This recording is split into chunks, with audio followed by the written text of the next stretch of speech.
One of the things that we see with video game companies such as 343 Industries is that they want to keep on bringing in new characters all the time. That's good in a way, but it doesn't necessarily give the character time to marinate, I guess.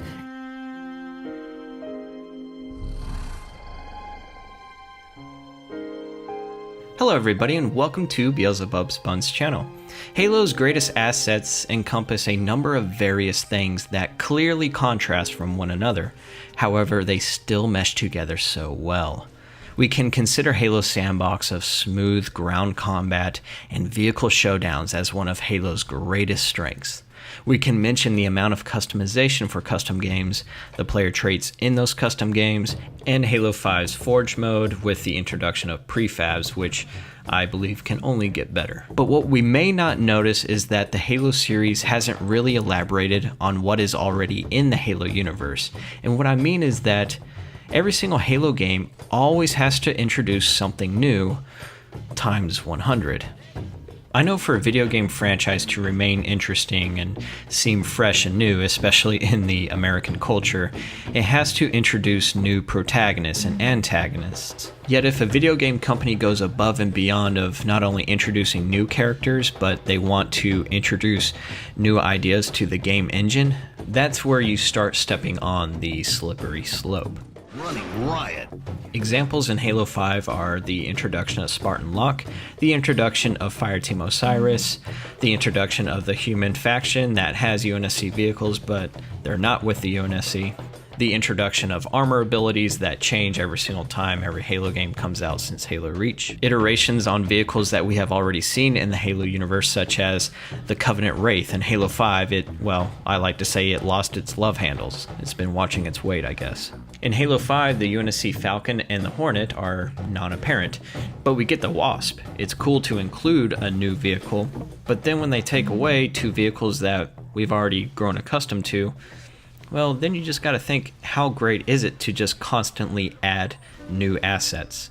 Instead of the primary focus being what can we add to the Halo world that our fans have never seen before, maybe look at how to implement a playlist that encompasses everything we have seen before but very little of, such as the Spectre from Halo 2. That was a pretty awesome vehicle to use.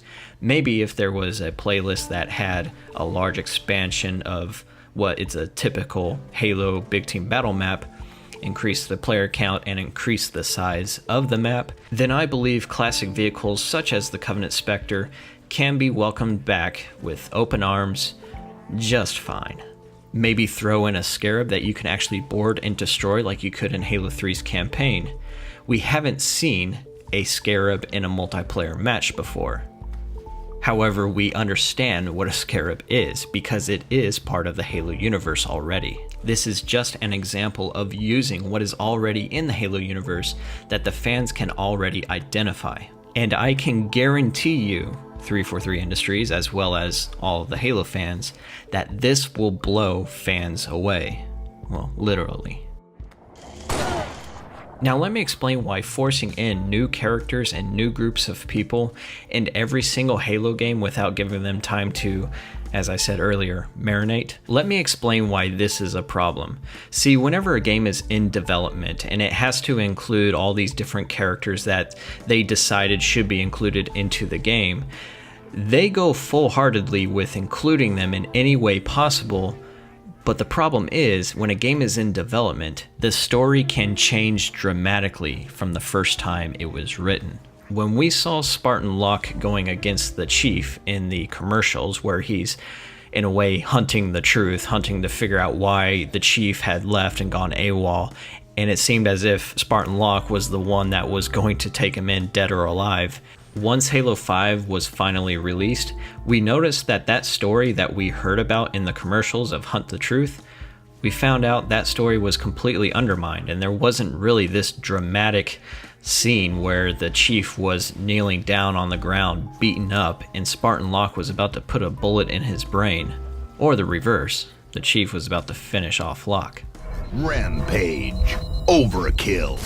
So how do you marinate a character, if you will? Well, you do add them to the melting pot at some point, whether they are a protagonist or an antagonist. You let them simmer in the story for a little while, and when things really start to heat up and they get to the boiling temperature, then you take the character out of the pot and include the new character in a pivotal moment of the Halo story. No matter if the new character is good or bad, their actions will resonate with the players because they have already gotten to know the character in some way.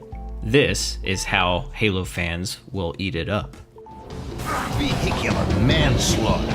Now let's change gears and talk about the current user interface and not making the progression in Halo so intrusive. Why did 343 completely scrap the user interface design instead of refining something we had already recognized? And that's a really good question. I don't know. Why is it that when Bungie spent the certain amount of time making Halo 2, for example, Max Hoberman, who is now president of Certain Affinity, located here in Austin, Texas, actually, him and his department made this very solidified system for Halo 2 when it came down to matchmaking. But if somebody were to show me Halo 5's user interface back in, let's say, 2007 when Halo 3 came out, and I compared Halo 3's user interface to Halo 5's, I would be very, very surprised of how much Halo 5's user interface just lacked practical, seamless information on your opponents and on your teammates. With a push of a button, you could go into their profile and see their emblem and see their stats. Halo 5's user interface has improved, definitely. But at the start, when Halo 5 was released, the user interface just seemed to change things just for the sake of creating change. Something new. Something we had never seen before, but I think there was a reason why we had never seen that type of user interface before, because, well, it wasn't very good.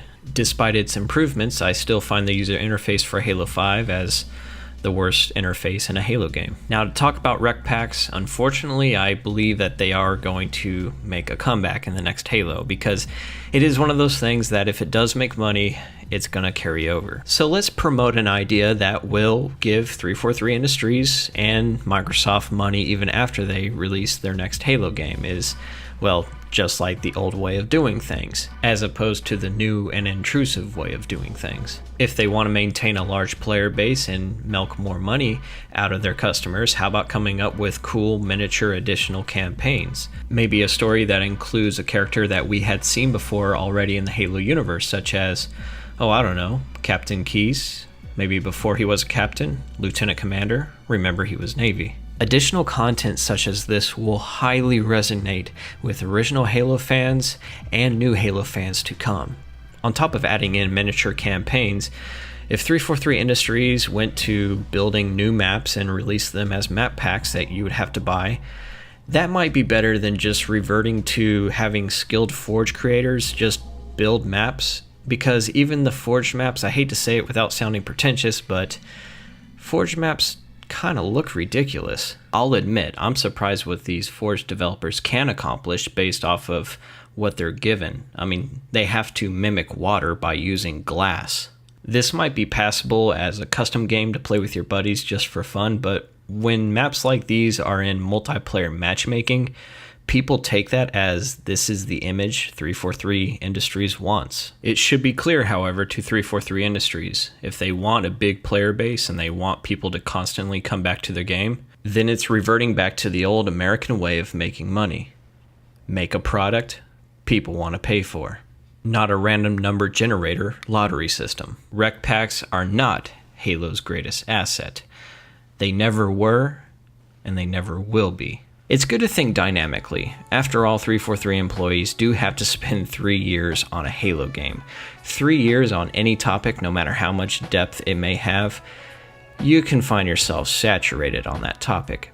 So it's good for community members to give out our ideas, and you never know what could happen. It's better than a particular big Halo YouTuber, but that's okay. That's what's unique about this channel. You guys have given out ideas before in the comment section below, so if you want to do that again on this video, go ahead and do so. And if you like this video, go ahead and leave a like and subscribe to Beelzebub Spun's channel. Thank you very much, and I'll see you in the next video.